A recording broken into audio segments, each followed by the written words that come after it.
Yeah, and we can go deeper. So hi, I'll introduce myself. I'm Rama Prasad. I am an engineer.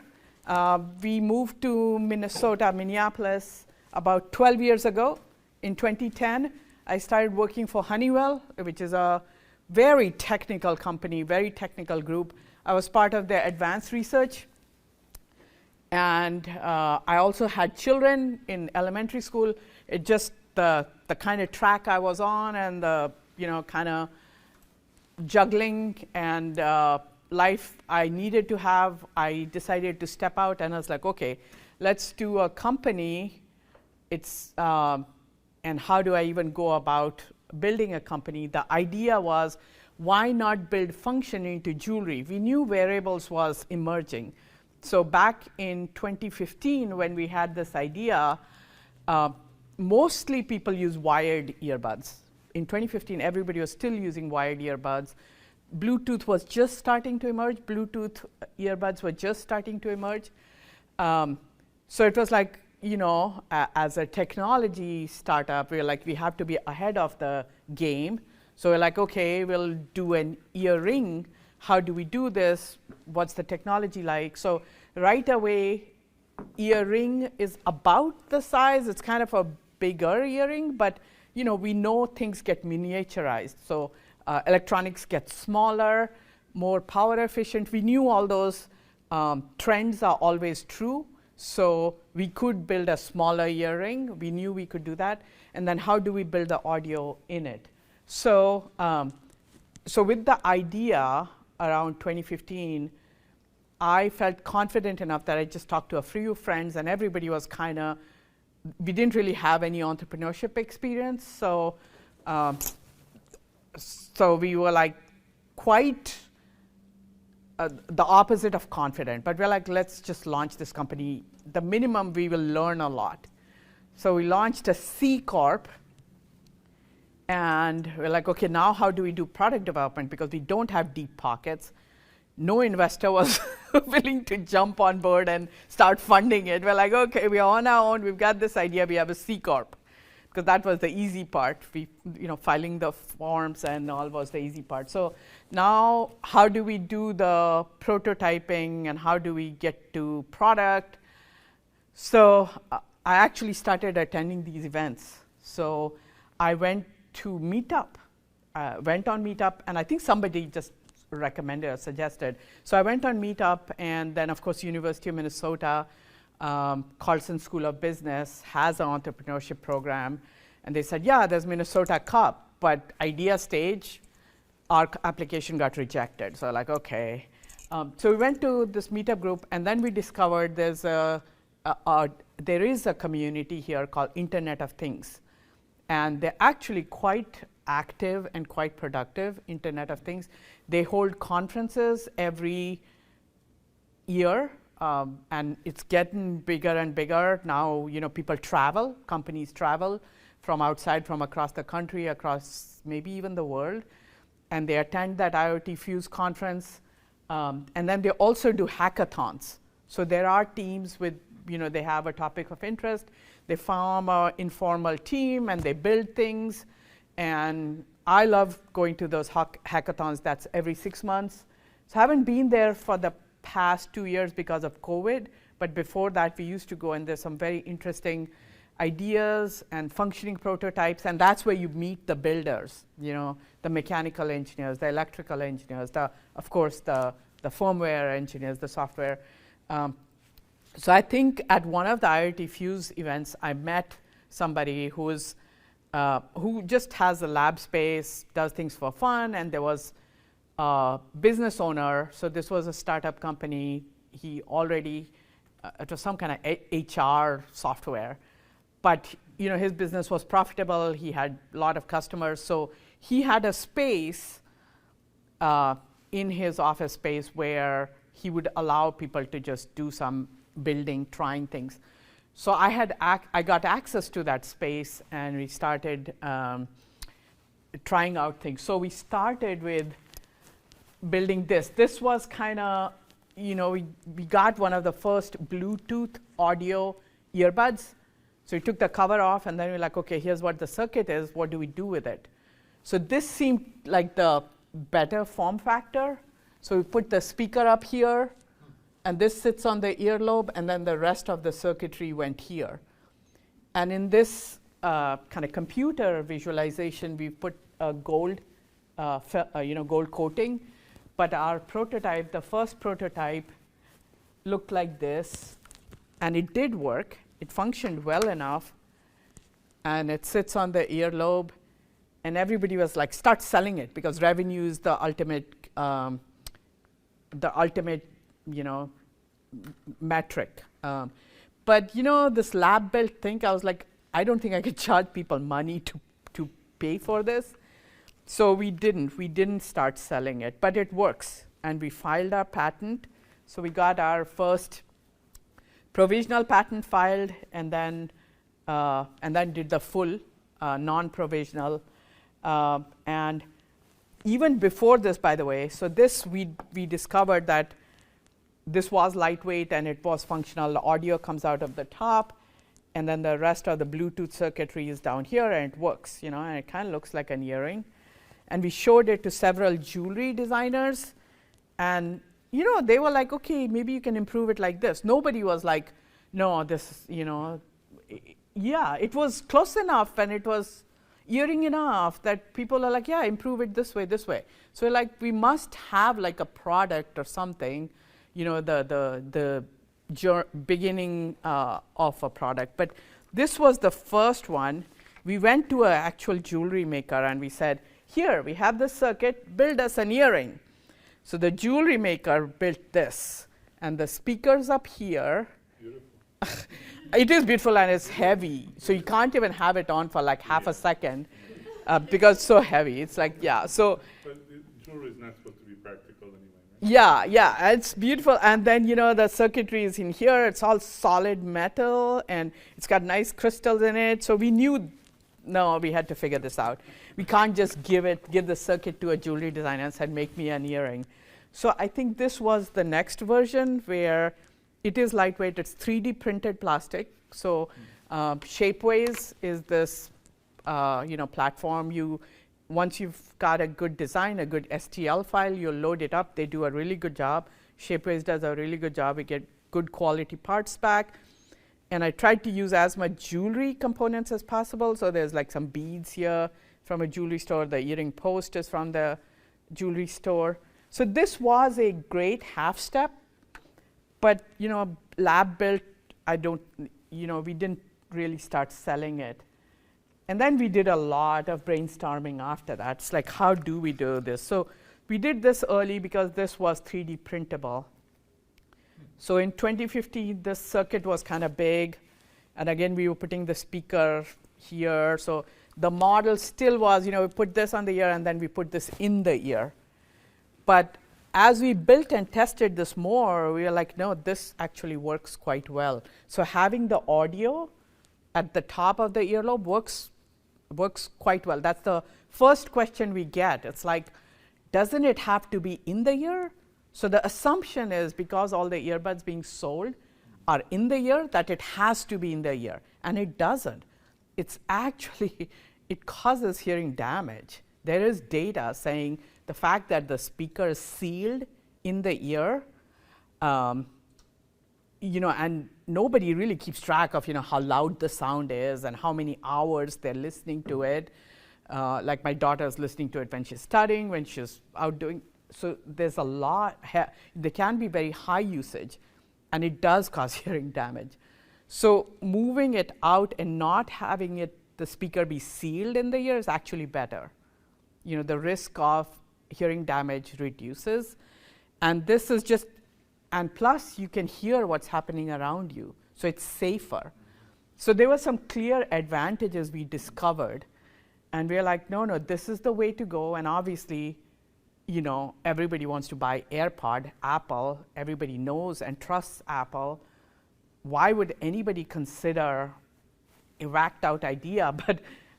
But actually, there's many advantages. So what we have right now is this earbud, which kind of looks like an Apple AirPod, but this earbud is smaller. So this, we just happened to find it. It's from China, and they made it for women. So they said it's a small earbud, invisible for women. It's like, great. It's smaller than normal, and battery efficiency is getting better. So, it lasts long enough, 6 hours of operation time. And even though it's smaller than your regular earbud, it's still too big for my ear. I put this in, and I start to get pain, and it does. It either falls out or it causes pain. So then this, by the way, so earrings, nobody wears big honking earrings anymore. That was 1970s. Now the trend is, smaller, finer jewelry, right? And layering. That's the kind of trend now. So we went with, and that was also good for our design because the earring has to be lightweight. So we used fine wire, as thin a wire as we could with 3D printing. And then, so this is the design, and it's designed this way. So several things, there's functional elements to it. The button, the control button has to be accessible, so you can switch it off and on. The sound has to come out of the top. And then, it has to be lightweight. And then the Bluetooth waves have to be able to transmit through it. So all those kind of functional requirements are fulfilled.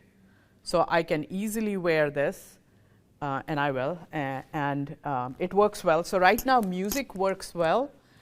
This music comes out of the top. It's clearly audible. The audio quality is good. So we are selling it as music earrings. And and we priced it. We've got our user manual that hopefully will introduce this. And you can put this on. It's it's not unusually big. It's not unusually heavy. The sound comes out. So we, it was quite the journey, like going from idea to sellable product without being, I don't have any, rich uncle or anybody, so we kind of just figured it out. But there are a lot of kind people here, and they're happy to help you, and you can do some sweat equity, kind of, do the work and get some sweat equity. And so it has gotten us this far. And I did find a couple of angel investors in Chicago, so now it's on to the next phase after we sell our first few hundred to scale it, scale it more aggressively, scale it, yeah. It doesn't require the wearer to have the pierced ear? Yeah, so it is pierced ear design. I just focused on that, but turns out I did meet a lot of men who at some point had the ears pierced. Right. So I've had men try it, and they're like, yeah, but we can easily make it clip-on. It's not that difficult to do. I personally find clip-ons a bit more uncomfortable because it pinches compared to the post. So the post is a bit more comfortable to wear, but we can do clip-ons easily. And do you have any for sale today? I know it's on your website. Yes. I've shipped 2 already. I'm going to ship the 3rd one on Monday, and if you put in an order, we will ship it to you. We are right at the point where everything is coming together. So this custom box that we designed is being printed. We'll probably have it in-house next week or within 5-10 days. So what you will get if you place an order is this. This is an off-the-shelf box, so we'll just ship it in this. But we are shipping it, yes. And it comes in a case like the Apple, so you... Yes. The case, does the case itself have a battery? Yeah. So it'll be something like this. You'll receive something like this right away. This is a charger. Yes. And the earbuds are in it. Perfect. And we also include the cable, so you can charge the charger, and then here's the earbud, and you can put on the earring, and this then sits in the earring. It works really well. It's lightweight, and music works great. So I have a Samsung watch, smartwatch, and I've downloaded my favorite songs in the Samsung smartwatch. And so I play the song directly to the earring, and the watch doesn't fall off, the earring doesn't fall off, whatever exercise I'm doing or whatever activity I'm doing. So 6 hours of use? And yeah, 6 hours. How much time on the charger to add 1 new hour of listening? Yeah, I think it's 15 minutes, I 15 think. minutes to Yeah. 1 hour. Yeah, I don't have the number exactly, but yeah, it's just like Just ballpark. most earbuds, it's the same. It's the same rate, yeah, like most earbuds. Yep. Yeah. Yeah, please. Yeah. Okay. Okay. My question is just like, without them being in the ear, how much can someone next to you hear if you're like on the Yeah, that's absolutely the first question we get about the acoustics. Because the acoustics has changed, right? It's not in the ear anymore, so what's going on? So the way how loud it is, so it actually didn't move that far, right? It just went from there to there. So it's very close still. What's comfortable to hear is just loud enough to only be heard about like 4 inches or so, and then it falls off rapidly. So even somebody sitting next to you won't be able to hear it. It's only the sounds clearly heard right there in the ear, or maybe like 2 or 3 inches. But that's kind of the zone right here is the zone. So it seems like you started sort of going after more of a custom, sort of ground up hardware. Yeah. Taking out the circuit boards and building new enclosures for them. And now you've sort of, a lot of startups, they go the opposite direction from you. You started with something custom and moved to customizing an already manufactured product. In your next stages, do you think you're going to go back to try to doing something more custom or working with a manufacturing partner? Yeah, absolutely. So so that's a great observation. At this IoT Fuse community and all, most of the entrepreneurs are software engineers, first and foremost.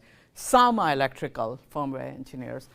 I'm actually a mechanical engineer by training. My undergraduate was in mechanical, and then my graduate school was in electrical engineering, but building stuff, building devices and MEMS and so on. So I think kind of, creating my own circuit was just a bit too daunting. So that's why we took the circuit out of the earbud and made something out of it. But we are absolutely going to do our own BLE audio circuit. That is the next step, because what we are getting from China, it's good enough, but there's just so many kind of nuances to it that and now that we've made enough progress, we just want to do our whole system. We want to own the whole system because we have a lot more control and we can do a lot more innovation, high value innovation, right away, and we figured out how to do this cost effectively. There are a community of investors and even hobbyists that give us favorable rates, because we started quoting at one point. It's like $10 million to do this earring. It's like, okay.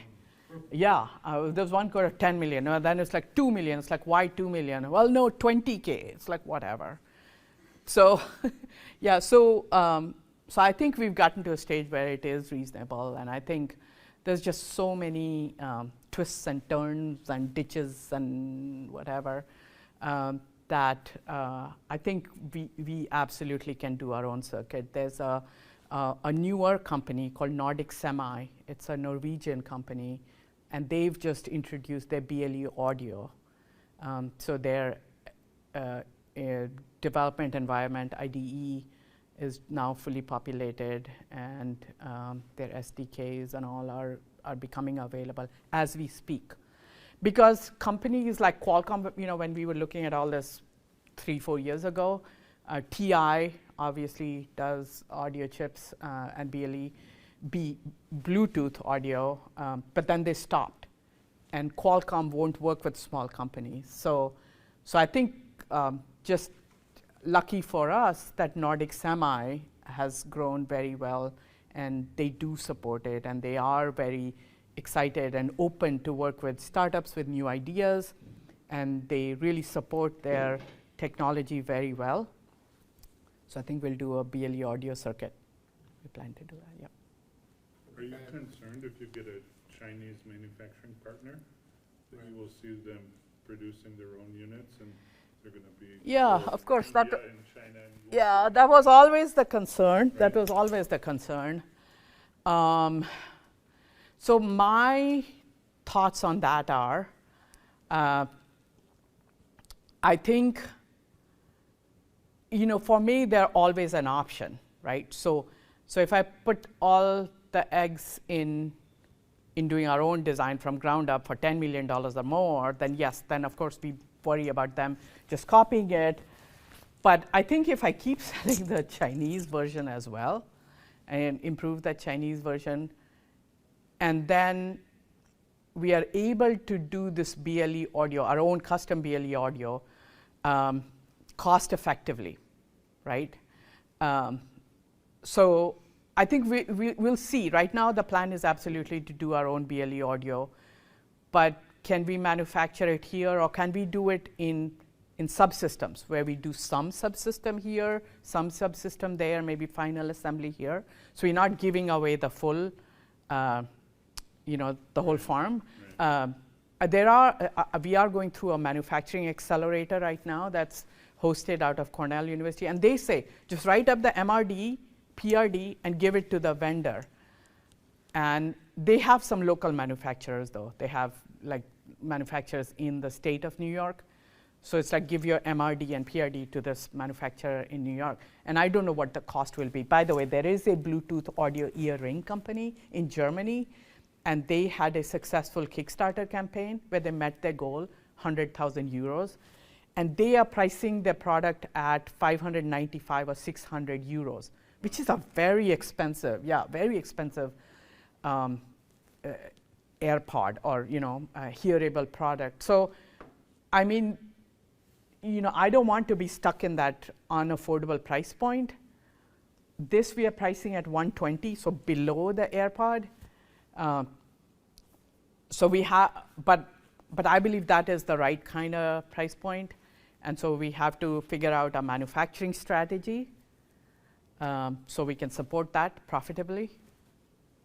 Was going to ask so right now it's essentially an accessory to the existing earbud. In the future, would you want to do additional ones or new ones, sort of like your original design, where it's more of a different style or Yeah. And then it seems like how does the manufacturing work for the wire jewelry? Isn't that very labor intensive? Yeah, so I am from India, by the way, and India is really known for jewelry manufacturing. So this wire manufacturing, I connected to a manufacturer there, and they are super interested in doing this. They've built it. So I think it just so happens that I have personal network there. So I think the wire manufacturing will not be a problem. It's the electronics that I have to figure out. And I think, so by the way, we've done a lot of 3D printing. I think we can even 3D print the circuit. There's a lot of, cutting edge research going on, and 3D printed rechargeable battery, which will be great for this, 3D printed circuit. So then you get a lot more like mass customization or design customization.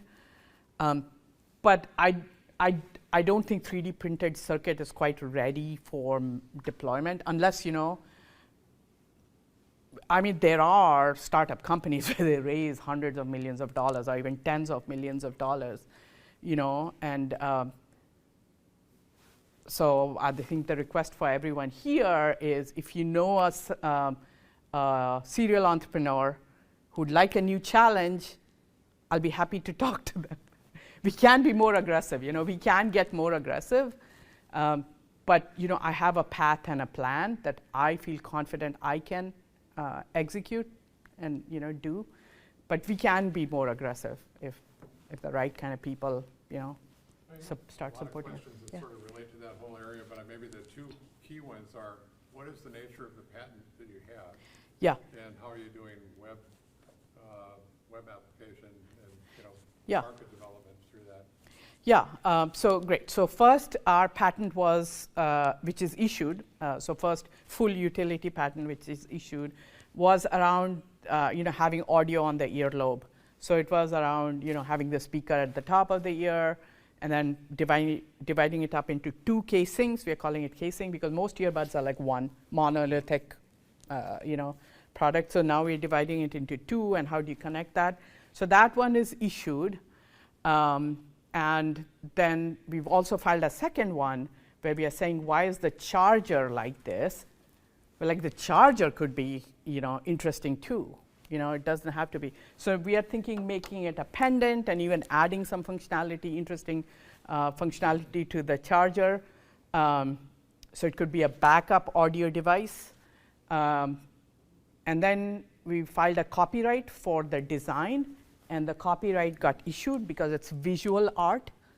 And copyrights, by the way, are longer term. So if once the copyright is issued, it's for 70, 80 years.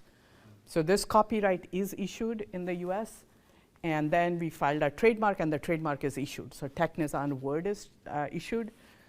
But I think, being an engineer, I think we can do a lot more utility patents, so have like a patent portfolio, not just one patent. So we are working on that. And then I think in terms of app, there's so many directions we can take this. It doesn't have to be just audio. So for wearables, there's a lot of healthcare application. And it turns out, of course, heart rate monitoring is a very, very valuable parameter. And they have this watch, which is not very accurate. Then now they have their ring, Aura ring, which is much more accurate. In theory, earlobe is one of the best places to measure optical heart rate. So that could be a direction to go in. Other types of physiological measurements. For apps, I think there's a lot of potential to innovate with software as a service, because this is just a new kind of hardware. So it's a new sort of use paradigm. And there's so many solutions that can be delivered with the app. For example, right away, right? So we are selling it as a music hearing. So we download the music, and now Google just enabled streaming music, so you can just play YouTube from your watch. I think we can do other things like more like communication, so alerts and notifications. I think hospitals where we have a lot of nurse employees could be one use case, and there could be an app specific to that. What sort of app will make this a useful device for nurses? Because they're literally dealing with life and patients, and a lot of them, yeah. By the way, you've mentioned music several times. Mm-hmm. Does it still work as a Yeah. telephone as well? Yeah, so the thing we are working on, and that's why we want to do our own BLE audio devices. Right now, the way this is designed is phone call works, in this mode, it works fine. But when we take it out and place it on the earlobe, there's some kind of cross-contamination between the speaker and the microphone. So they really lower or clamp down on the speaker volume, so it's not very audible. And I think it's something intrinsic in there, something in the firmware is. It expects to be embedded in your ear. Yeah, because there the speaker is sealed. So it's the way it's designed, and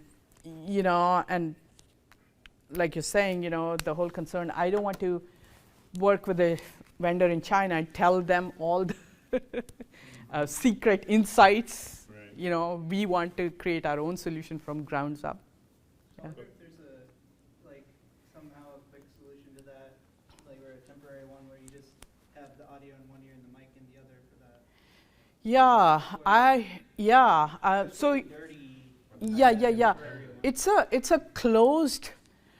a closed system, but I don't know. Maybe we can purposely mess up the speaker in one earbud and purposely mess up the micro. We could do something like that. We could, yeah. Yeah, I guess that's not something you can. We could. Yeah, we could do something. I mean, we've done all kinds of hacking in the lab. We could. So you personally, if you're wearing it and you're listening to music, and now I call you, right? Yep. What do you do to stop the music playing, take the phone call? What Yeah, if the phone call comes through, I think you just tap it and it accepts it. But then you still need to speak to me, right? Yeah, and you speak and it comes through. It's just that the phone call speaker volume is not very clearly audible. Me hearing you, or you hearing me? Me hearing you through the earbud is not that loud. Yeah, that's the only issue right now, and we're trying to figure it out. We tried to override the volume control. It's in the firmware. It's in the firmware. So, especially if you're positioning like upmarket of the, like, because you can get earbuds like this on Alibaba for like $3. Yeah. Right. And you're more upmarket than those, or even like the Raycons for $50. Yeah. So controlling the user experience is probably much more It's very important. Yeah, I think. For jewelry. Yeah, especially for jewelry. I think the UI UX is very important, and I think that is one aspect that the local brands will clearly be able to differentiate on. Because right now I sent them an email. I was like, hey, your user manual is wrong. It literally is wrong. It's like tap twice a long press. I'm like, first the English is, and then it's actually wrong. And they're like, no, read the user manual carefully. But the user manual first. Oh, I know. I've used a lot of really cheap earbuds. Yeah. Yeah, I have a pair of headphones from China that I got cheap, and they're nice except for the function where if you double tap it on accident, it calls the last person you called. Yeah, So yeah, exactly. Yeah, all that. Accident, it starts Yeah. calling like the bank or whatever that Yeah, is. yeah, exactly. Yeah, all of that. Yeah. So I think. So yeah, it's becoming very clear what are the strengths there. Obviously, it's low cost, and actually the audio quality is quite good. So the audio quality is good, and it is low cost. But there is the rest of it, and the rest of it, yeah, is weird. Yeah. So once you start getting into, well, no, let me ask a different question. So you have you've integrated an existing device into wired jewelry. You have a manufacturing partner for the wired jewelry. And Yes. I saw you snap it in there. It seems Yep. like that was pretty well made. Yes. Yeah. So yeah. Have you considered integrating other devices with wire jewelry as like a whole other thing? Yeah, absolutely. I think, yeah, just like you're saying, that's exactly the line of thought. It's like, why does the charger have to be like this, right? Why do I have to remember to carry this?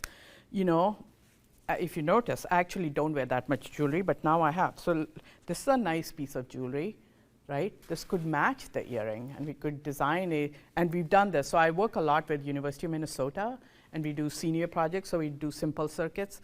So we did the charger for this, and it was smaller than the earbud, the charging. So we can easily do a charger for one earbud, which is like about like the size of the earring, or just slightly bigger. Yeah. So there's, yeah.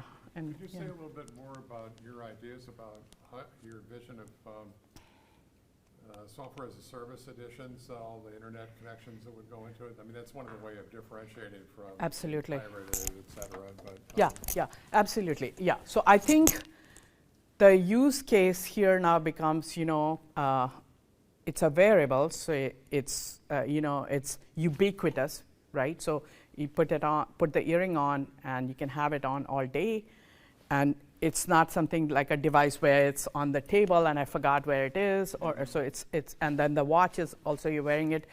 So I think I've been focusing more on like kind of business type of applications, like hospitals, like real estate agents, right? So real estate agents, they have to go to all these parts of the city which they may not know, and then show these houses that they may not be that well versed with. So this could be a software, voice-based software that facilitates in that, right? That navigates them to the house and then gives them information about the house. It makes it easy for them to answer all those questions. So that could be an app. I think hospitals, there's a lot of application, because I think the hospital staff is very overworked and overburdened. So all the kind of information they need, if that can be provided real time in voice form. And I think consumer, I think, as we go to smart buildings, if, whatever, some building or appliance events can be, transmitted or informed, then that could make things easier. Yeah, even completely ignoring the aesthetic or jewelry aspect of it, having it outside of the ear makes it easier to maintain situational awareness. Exactly. I can Yeah. see that Yeah. being useful as Yeah. like part of a paging system. Yeah. in a Yeah. hospital. Yeah, exactly. And then just as a music for exercise device, we hear these one-off events where somebody got attacked in the park and all that. People getting hit by trains. Yeah, even one event like that is too many, right? So this, of course, you can hear the traffic as well as the music that people are listening to. Yeah. So, okay. If, I don't know, eventually in the future, when you start having your own, like more control over the hardware and software, and maybe you can make stuff that's even closer to looking exactly like jewelry, like you can't even tell it's a device. Yeah. What about like replaceable batteries? Because if people Yeah. start, I imagine that if I spent 500 euros on a device, and it's not just a device, it's a piece of jewelry. Yeah. What about 5 years from now? Yeah. So I think hearing aids already have that. Hearing aids, you can replace the battery. I think the battery runs for 1 week and then they replace it. With rechargeable, being able to recharge every day is like a nice natural rhythm, the rhythm of charging it every day. But yeah, I think we can make the design such that the battery can be switched out. You can put a new battery, yeah. Having it split into 2 parts, sort of, make Yeah. you think about that. Yeah. Around your ear like a hearing aid, because there are some earrings that like are barred. They do crawler earrings. Have it like an earring aid where the battery is actually behind. Yeah. There's a lot of ways to shape it. Yeah. And yes, and I think the issue with the jewelry is, you're right. We are using semi-precious metal and all. So with jewelry, we'd like to own it for like 5-10 years. But the problem is that BLE chip, the Bluetooth chip, that gets outdated every 2 years. And switching out the chip is not really an option. So it's kind of this. But I think it is a viable product. I really think it is. I think if we price it right, and every 2 years somebody needs to upgrade, I think it won't be that much of a. I think it's very smart to work with the ear. Like, wearables are definitely more popular now, and I think they will continue to be, like, Exactly. improvement to like the fitness ring and stuff you're saying. Yep.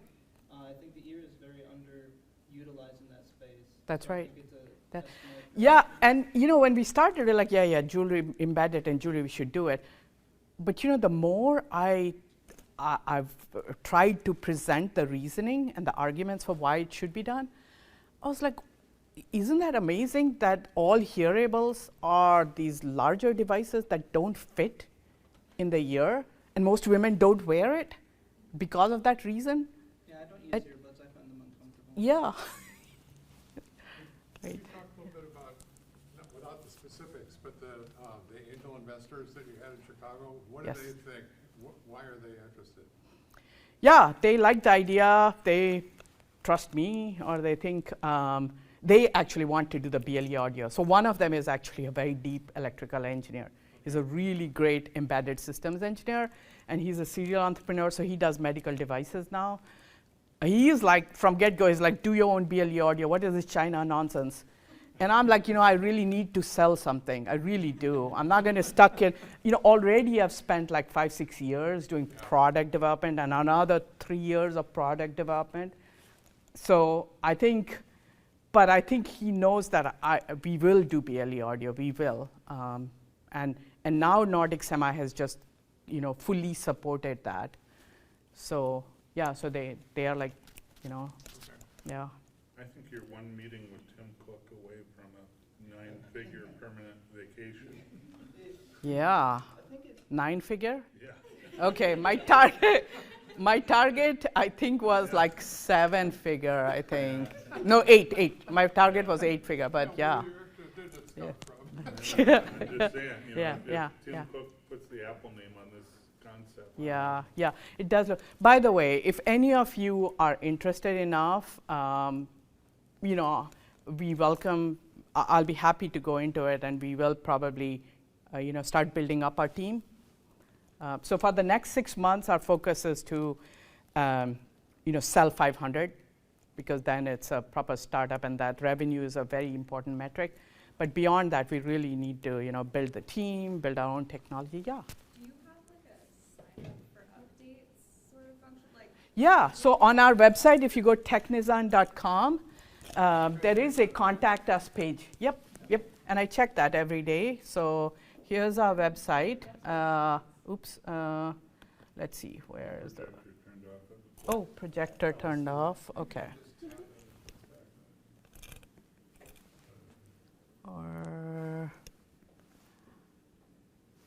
anyway, okay, plug that in. Okay. HDMI. Tap on the HDMI. Okay, there. Its projector's warming up. Yeah.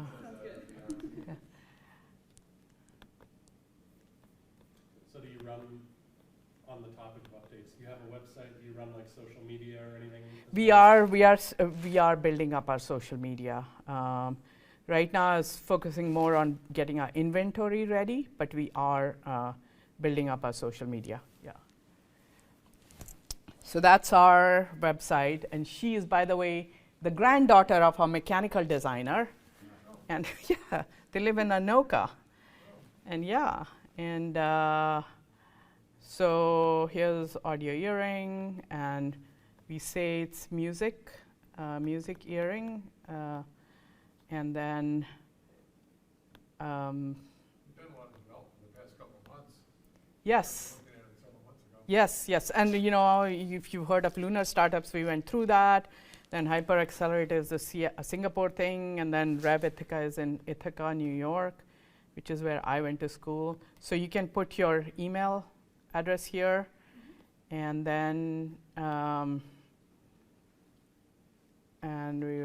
then here is the product page, which has more information. So there's some description here, and then it kind of shows the mechanical design, which is our unique approach. And by the way, we can really customize this. So there are obviously some design rules. The Bluetooth has to be able to transmit through. The sound has to come out the right way. The control button has to be accessible. But other than that, and it has to be lightweight, the metal can be shaped many different ways. Right now it's a simple circle design. We can do a lot of different designs with the metal. It's the websites. This is a section that shows the control. So we have this, kind of shows the unboxing experience. So this is our first box, and now we have the new custom box packaging. Kind of shows how it goes. And we will do our product video of her wearing it when she's exercising in July. And then we'll upload the thing. So then here is our team. So he's the mechanical designer. Marlon is someone I met at IoT Fuse event, and he has the lab space, and that's where we did all of our prototyping. And then he's a marketing intern from Hamline University. So I've been working with him on the website, and he's our serial entrepreneur, electrical engineer. And he's like, do your own BLE audio. It's like, yeah, we will. And Rajiv is local, but he's more educational software. So yeah, but that's and you know, and a lot of other people have helped us.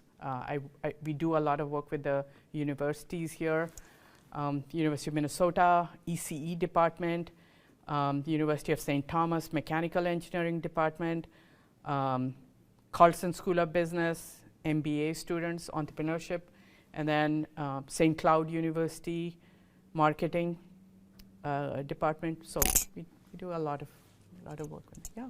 I was just thinking about how you were talking about the ears being good to measure heart rate. Yep. And I think that it being like a Fitbit type thing, but on your ear as a future idea is actually very smart because I don't know how viable it is, but also ears are a good place to measure your temperature, right? Mm-hmm. Yeah. So like that could be, and also you have two, so. That's right. 2 data points is better than 1, right? That's right. Absolutely. Absolutely. Absolutely. Yeah. In the hospital too, if you have that, then it can also be used as a monitoring device for a patient, like if it's like measuring their heart rate. And stuff. Yeah. In like a less serious than like full. Yeah.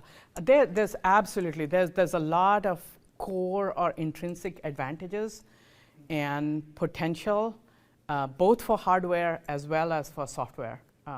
You know, apps and software.